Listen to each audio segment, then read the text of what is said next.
Hello नमस्कार साथियों, स्वागत है आप सभी का डायमंड क्लासेस के यूट्यूब चैनल पर। साथियों, आज हम वैदिक सभ्यता से जुड़े हुए अति महत्वपूर्ण प्रश्नोत्तर को करने वाले हैं। यहाँ पर करीबन 50 से 70% हम इस वीडियो में करने वाले हैं।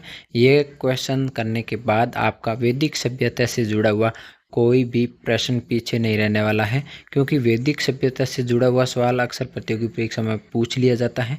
तो चलिए बिना टाइम वेस्ट किए आज का ये वीडियो शुरू कर लेते हैं।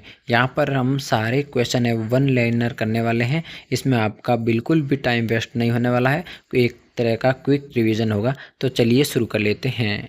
आज का पहला सवाल है, चरक संहिता है, ये एक पुस्तक है, तो ये किस विषय से संबंधित है? तो साथियों, चरक संहिता है वो पुस्तक चिकित्सा के क्षेत्र में लिखी गई है, यानी कि चिकित्सा के क्षेत्र से संबंधित है। नेक्स्ट क्वेश्चन है, कपिल मुनि द्वारा प्रतिपादित दार्शनिक प्रणाली कौन सी है? तो साथियों, कपिल मुनि ने सांख्य दर्शन प्रणाली का प्रतिपादन किया था, इसलिए इसका आंसर हो जाएगा सांख्य दर्शन। यानी कि कपिल मुनि द्वारा प्रतिपादित प्रणाली है वो सांख्य दर्शन है। नेक्स्ट क्वेश्चन है, किस काल में अशुद्ध की अवधारणा स्पष्ट रूप से उत्पन्न हुई? तो साथियों, अशुद्ध की अवधारणा है वो धर्मशास्त्र के काल में स्पष्ट रूप से दृष्टिगोचर हुई। उससे पहले इसके बारे में कोई अशुद्ध की अवधारणा नहीं थी। नेक्स्ट क्वेश्चन है, किस देवता के लिए ऋग्वेद में पुरंदर शब्द इस्तेमाल हुआ है? तो साथियों, ऋग्वेद में पुरंदर शब्द है वो इंद्र के लिए इस्तेमाल हुआ है, इसलिए इसका आंसर हो जाएगा इंद्र। नेक्स्ट क्वेश्चन है, किस फसल का ज्ञान वैदिक काल के लोगों को नहीं था? तो साथियों, वैदिक काल के लोगों को तंबाकू की फसल का ज्ञान नहीं था, इसलिए इसका आंसर हो जाएगा तंबाकू। नेक्स्ट क्वेश्चन है साथियों, किस वेद में प्राचीन वैदिक युग की संस्कृति के बारे में सूचना दी गई है? तो साथियों, प्राचीन वैदिक युग की संस्कृति के बारे में ऋग्वेद में उल्लेख किया गया है, इसलिए इसका आंसर हो जाएगा ऋग्वेद। नेक्स्ट क्वेश्चन है, अथर्व का अर्थ क्या है? तो साथियों, अथर्व का अर्थ है पवित्र, जादू।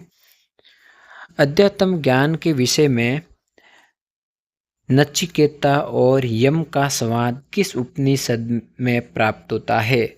तो साथियों, इसका है वो उल्लेख है वो कठोपनिषद में किया गया है। नेक्स्ट है, अवेस्ता और ऋग्वेद में समानता है, अवेस्ता किस क्षेत्र से संबंधित है? तो साथियों, अवेस्ता है वो ईरान से संबंधित है।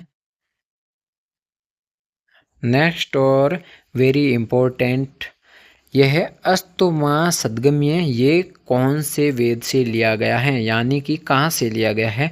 आपसे वेद के संबंध में भी पूछा जा सकता है या सीधा भी दिया जा सकता है। एक ऑप्शन वेद से संबंधित मिल जाएगा और बाकी अदर भी मिल सकते हैं, और कभी कभी चारों ही ऑप्शन चार वेद के नाम देकर पूछे जा सकते हैं। तो साथियों, अस्तोमा सद्गम्य यह है ऋग्वेद से लिया गया है। नेक्स्ट है, आदि काव्य की संज्ञा किसे दी गई है?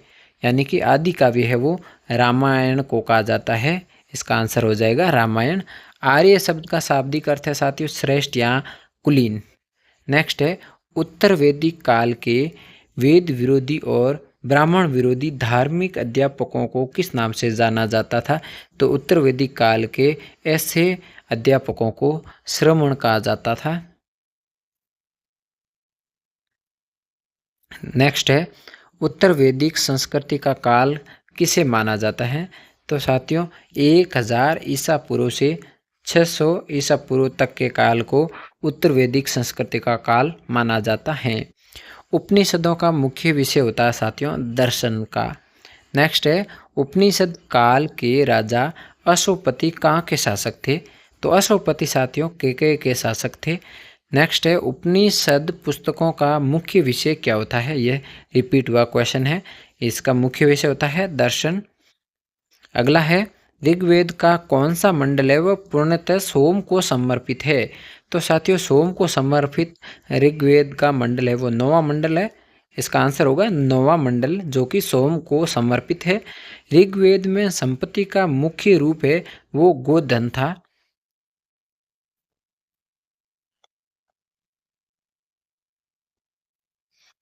नेक्स्ट है, ऋग्वेद में सबसे पवित्र नदी किसे माना गया है?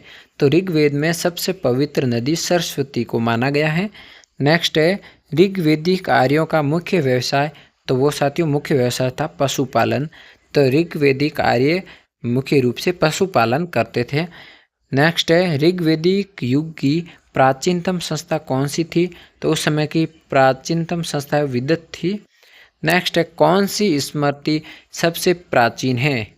तो ये बार बार रिपीट हो रखा क्वेश्चन है, तो इसका आंसर हो जाएगा मनु स्मृति, ये सबसे प्राचीन स्मृति है।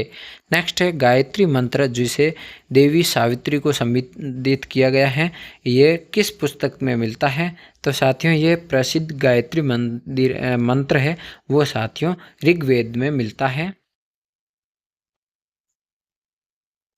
तो अब पूछ लिया गया है गायत्री मंत्र की रचना किसने की थी? तो साथियों गायत्री मंत्र है उसकी रचना है वो विश्वामित्र ने की थी। गोत्र व्यवस्था का प्रचलन कब शुरू हुआ? तो साथियों ये गोत्र व्यवस्था है वो उत्तर वैदिक काल से प्रचलन में आई। नेक्स्ट है, गोपत ब्राह्मण है वो किन से संबंधित है?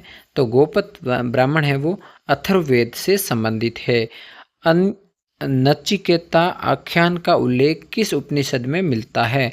तो नचिकेता आख्यान का उल्लेख है वो साथियों कठोपनिषद में मिलता है। नेक्स्ट है, पुराणों की संख्या। तो पुराण साथियों 18 है।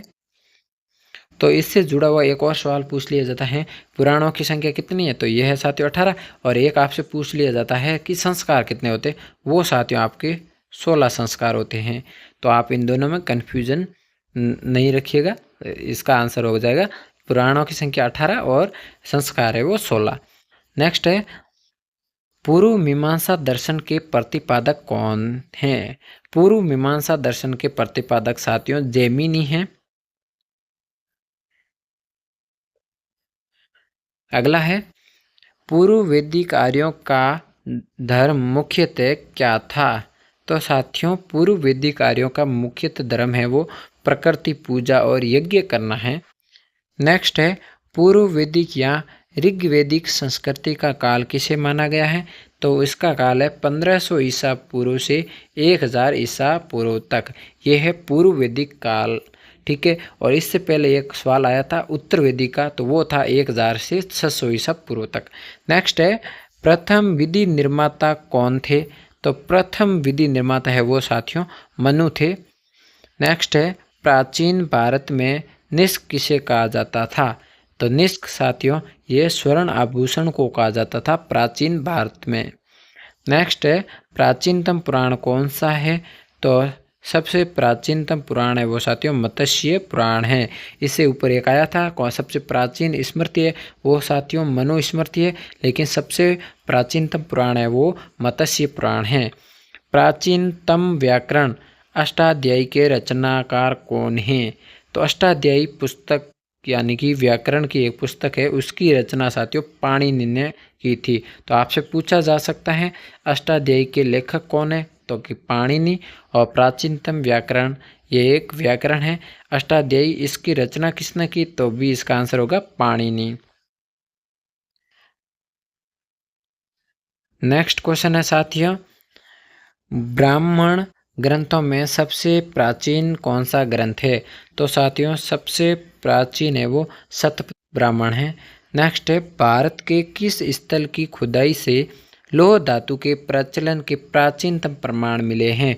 तो ये साथियों है अतरंजी खेड़ा है, वहाँ की खुदाई में भारत में लौह धातु के प्रचलन के बारे में बखूबी प्रमाण मिलते हैं। नेक्स्ट है, भारत के राज चिन्ह में प्रयुक्त होने वाले शब्द है जो कि उस शब्द का नाम है सत्यमेव जयते, ये किस उपनिषद से लिया गया है?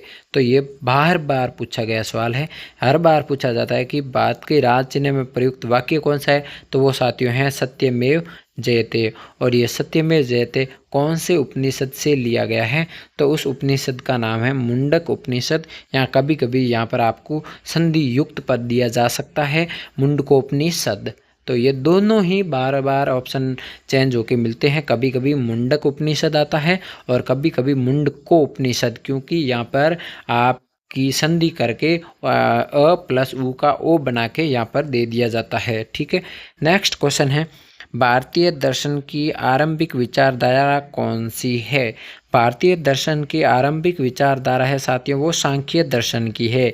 नेक्स्ट है, भारतीय संगीत का आदि ग्रंथ किसे कहा जाता है?